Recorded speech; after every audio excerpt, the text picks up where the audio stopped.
everyone, Robin from Autogeek. And I'm Scott with Lake Country Manufacturing. So Scott, can you tell me about these dimples? Yeah. These dimples are actually referred to as our CCS technology, which is collapsed cell structure.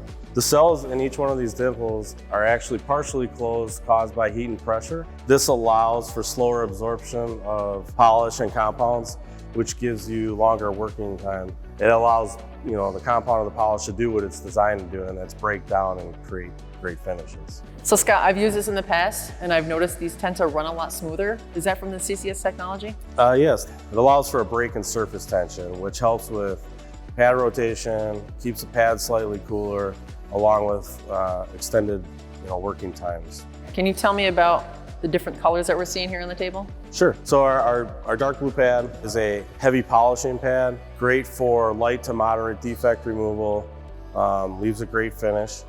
Your orange pad is a light cutting, polishing pad used as a one-step pad. The black pads are more common for spreading wax or sealant, or for soft finicky paints for getting a better finish.